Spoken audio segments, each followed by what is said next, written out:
Hello, नमस्कार, आदाब, सत श्री अकाल और अस्सलाम वालेकुम। मैं हूं मोहम्मद अहमद काज़मी, लेकर आया हूं आपका पसंदीदा कार्यक्रम ग्लोबल न्यूज़।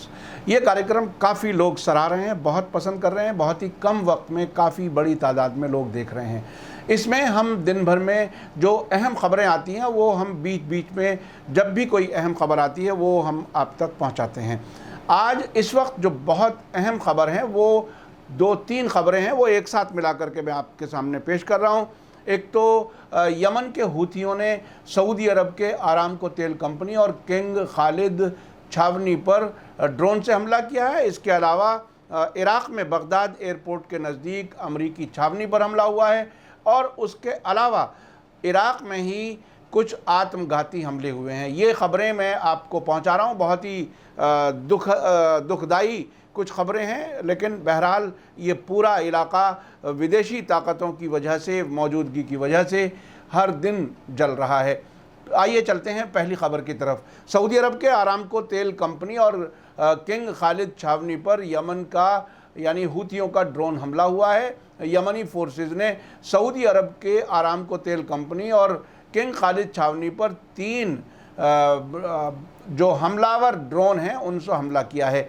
यमनी फ़ौज यानी जो हूती हैं उनके स्पोक्स पर्सन ब्रिगेडियर याहिया सरी ने आज बताया है कि यमन की फोर्सेस ने 3 ड्रोनों के ज़रिए जीज़ान में सऊदी अरब की आरामको तेल कंपनी और साउथ सऊदी अरब के खमीस मुशहत इलाके में मौजूद किंग खालिद एयरबेस को निशाना बनाया है। उन्होंने बताया कि 2 कासिफ के 2 ड्रोनों ने किंग खालिद एयरबेस के अहम और स्ट्रेटेजिक ठिकानों पर हमला किया है, जबकि एक सम्माद 3 ड्रोन ने जीज़ान में आरामको तेल कंपनी के एक फैसिलिटी पर निशाना बनाया है। इस बीच रॉयटर्स न्यूज़ एजेंसी ने रिपोर्ट दी है कि सऊदी अरब के नेतृत्व में, उसकी लीडरशिप में जो फ़ौजी गठबंधन है उसने साउथ सऊदी अरब की तरफ उड़ान भरने वाले एक एक्सप्लोजिव ड्रोन को मार गिराया है। यानी वो एक ड्रोन और था जो हमला करने वाला था, उसको उन्होंने मार गिराने का दावा किया है। दूसरी तरफ यमन के मीडिया ने आज ही बताया है कि सऊदी अलायंस ने आज सुबह नॉर्थ ईस्ट यमन के मारिब सूबे के सरवा ज़िले के अलग अलग इलाक़ों पर 16 बार हमले किए हैं। तो ये थी यमन की और सऊदी अरब से मुताल्लिक़ ख़बर। इसके अलावा अब चलता हूँ मैं इराक़ की तरफ। इराक़ में 2 बम धमाके हुए हैं, इसमें 3 लोग मारे गए हैं और 4 ज़ख्मी हुए हैं। इराक़ के दयाला सूबे में हुए 2 बम धमाकों में कम से कम 3 लोगों की मौत हुई है और 4 ज़ख्मी हुए हैं। अल-फ़रात न्यूज़ की रिपोर्ट के मुताबिक इराक़ी फ़ौज के इंफॉर्मेशन सेंटर ने आज एक बयान जारी करके कहा है कि दाइश के टेररिस्ट ने दयाला सूबे के अल-जीज़ानी इलाके में बम के 2 धमाके किए, जिसमें 3 लोग मारे गए और 4 ज़ख्मी हो गए। इस बयान के मुताबिक पहला बम एक गाड़ी के रास्ते में किया गया, जबकि दूसरा धमाका पुलिस की एक गश्ती गाड़ी के रास्ते में हुआ।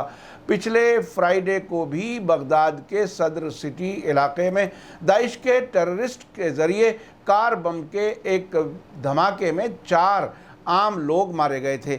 इराक़ में टेररिस्ट दाइश की नाकामी के बाद इसके कुछ बचे कुचे एलिमेंट्स मुल्क के मुख्तलिफ़ इलाक़ों में टेररिस्ट कार्रवाइयाँ करते रहते हैं। इराक़ की फ़ौज और स्वयंसेवी बल जिसे हश्द शाबी और दूसरे ग्रुप्स जो वहाँ के हैं, उन्होंने मुल्क के मुख्तलिफ़ इलाक़ों में टेररिस्ट के ख़िलाफ़ बड़े पैमाने पर अभियान चला रखा है। एक और ख़बर जो इराक़ से है वो बगदाद हवाई अड्डे के नज़दीक अमेरिका की विक्टोरिया छावनी पर रॉकेट हमला हुआ है। इराक़ी सोर्सेज ने बताया है कि बगदाद हवाई अड्डे के नज़दीक अमेरिकी फ़ौजी छावनी विक्टोरिया के पास 3 रॉकेट आकर गिरे हैं, जिसके बाद इस छावनी में ख़तरे का सायरन बजने लगा। इन सोर्सेज ने बताया है कि रॉकेट के गिरते ही विक्टोरिया छावनी में अलर्ट अलार्म बजने लगा, जहां अमरीकी फ़ौजी तैनात हैं। इराक़ी मीडिया का कहना है कि बगदाद में अमरीकी एम्बेसी ने विक्टोरिया छावनी के पास 3 कैट्यूशा रॉकेट गिरने के बाद सिक्योरिटी अरेंजमेंट ज़्यादा सख्त कर दिया है। इराक़ की राजधानी में मौजूद इस अमरीकी फ़ौजी छावनी पर ये रॉकेट हमला मिडिल ईस्ट में अमेरिका की जो फौजी कमान है और उसके कमांडर जनरल फ्रैंक मैकेंजी के उस बयान के कुछ ही घंटे के बाद हुआ है, जिसमें उन्होंने कहा था कि इराक से अपने फौजियों को बाहर निकालने का अमेरिका का कोई प्रोग्राम नहीं है। ये बहुत ही गैर मामूली सूरत हाल है।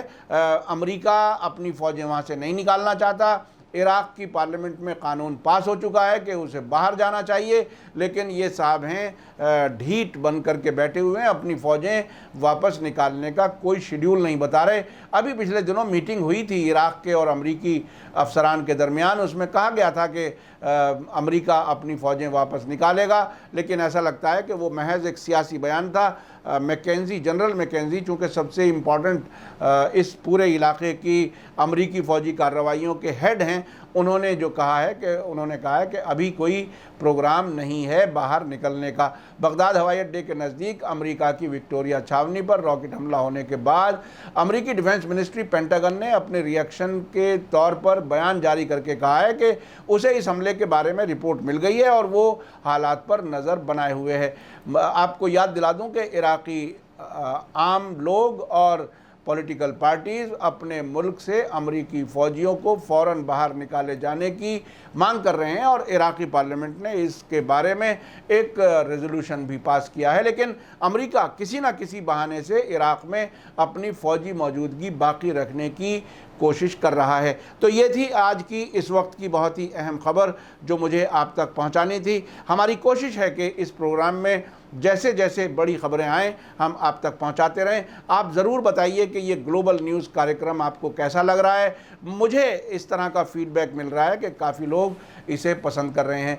आप बताइए कि क्या अमरीकी फ़ौजियों को इराक की सरकार और आम लोगों के कहने के बावजूद वापस जाना चाहिए या नहीं जाना चाहिए, और अगर वो बाकी रहें तो आखिर इनके साथ कैसा बर्ताव किया जाए, क्या हो। वहाँ के लोग हालांकि काफ़ी हमले वगैरह कर रहे हैं, अलग अलग ऑर्गेनाइजेशंस की तरफ से होते हैं, कभी कभी क्लेम किया जाता है, कभी नहीं किया जाता, लेकिन दोनों में रस्साकशी ऐसी है कि एक तरफ अमेरिका और इज़राइल और तुर्की और सऊदी अरब इनके पाले हुए टेररिस्ट्स हमले कर रहे हैं, और दूसरी तरफ जो अमरीकी फ़ौजियों को वहाँ नहीं चाहते उनके ख़िलाफ़ भी हमले जारी हैं। एक तरह से दोनों तरफ की ताकतें आमने सामने टक्कर में हैं, लड़ रही हैं। अब देखते हैं किसकी जीत होती है, कौन हारता है, अमरीकी फ़ौजी कब वहाँ से वापस जाते हैं।